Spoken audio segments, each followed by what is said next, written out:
In this video, I want to talk about labels, titles, and why they might be holding you back. Welcome to What Happens Next.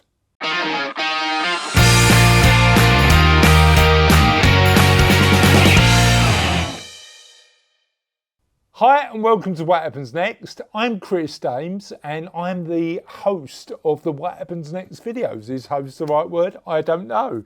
If you've watched any of these videos, you'll know that this channel is about helping you navigate what happens next in your life. Because our experience is when you approach your mid-50s to 60s, you might be thinking about the next step in your life, the change you want to make. Now, you'll notice that during these videos that we don't talk much about the R word, retirement, because actually in our experience, when we speak to people about the next step they want to take, retirement often isn't the attractive prospect.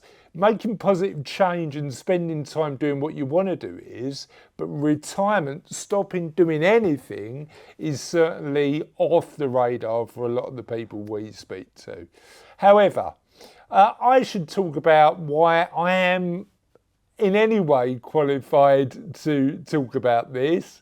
My name's Chris Daems. I'm a chartered financial planner and business owner of an amazing chartered financial planning firm based geographically in Essex, but we look after clients all over the UK, but primarily in the southeast. I'm really proud of the work we do, but I've been thinking quite a lot about the job I do and the titles that I've got. So this video is about titles, and you've probably been there as well. You're at a dinner party, you're at a social event, you're at an event at work, and somebody comes up to you and says, "So, what do you do?" And my immediate answer is always, "Well, I'm a business owner. I run my own financial planning business, and I'm a chartered financial planner." However, the reality is I'm more than that, and so are you. Now, I want to share with you why this has popped into my head and why I want to make a video about it. I was having a conversation with a lady called Ruth Sturkey. Check out her interview on What Happens Next, and if you really enjoy it and get value out of it, which I'm sure you will, please like and subscribe. But I was having a conversation with Ruth about how what we're doing with the What Happens Next project veers along the lines of talking about life more than money. And I said to her, actually, I'm never going to be a coach. I don't want to be a coach. What I want to be is a good financial planner who connects life with money, but talks quite a lot about the transition and making sure that we help people with their lives using money as a tool. And she said something interesting to me that really resonated. She looked at me and said, "Chris, why the labels? Why put labels on the work we do? I don't know why we're so compelled to turn around and go, this is what I am." Because in reality, those labels make us feel better, help our ego potentially, but they are transient.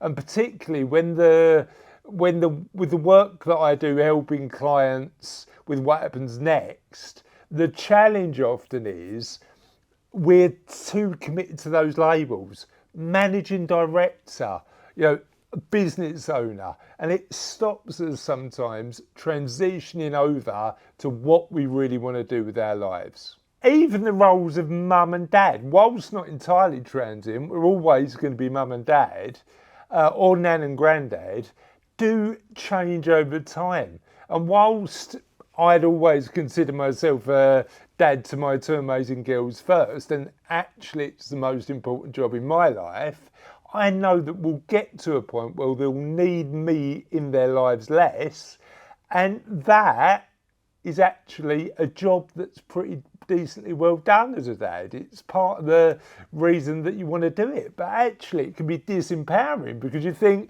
I've put all that work in helping my kids, they're now independent, where does that leave me? So I think the point I'm trying to make is change in identity is difficult. We define ourselves by these roles that we give us. But like Ruth said, why do we make it about the titles? Why don't we go back to what's really truly important, which is purpose? And there's a reason that part of the What Happens Next model that you can find on whathappensnext.life, there's a reason why in the middle, purpose and values are there. Now, the challenge we've got is how do we really get to our purpose and values? And I think the question that's most pertinent that we can ask ourselves to help us do that is, what do you really love to spend your time doing? If you could get out of bed every day spending time doing something you love, one thing, what would it be? And what we often find is that one thing you love to do is the driver. It's not the job title, it's not the role, it's not the titles we give ourselves to support what we do. It's the thing, it's the activity we love to do. But also taking the time to identify our true values.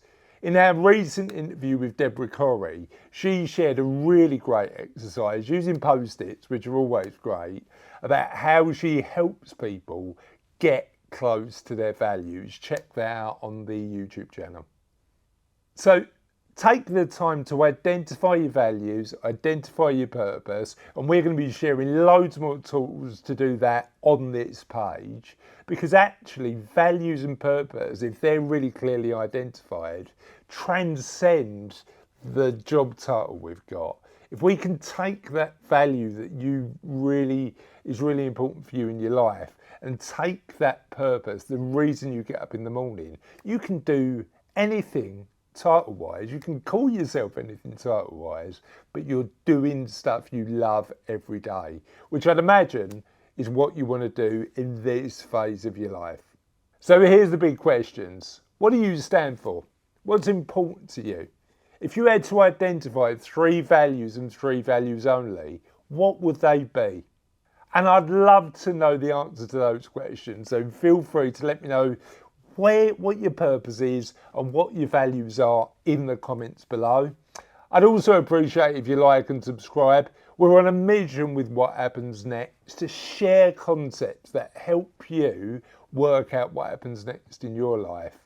And to do that, we could need to grow the audience as much as possible. We want to really have a positive impact by helping you and sharing ideas on how to navigate what happens next in your life. So please like and subscribe, because that helps massively. Thank you so much. That's it for this video. Hopefully that's been useful, and we'll see you next time on What Happens Next.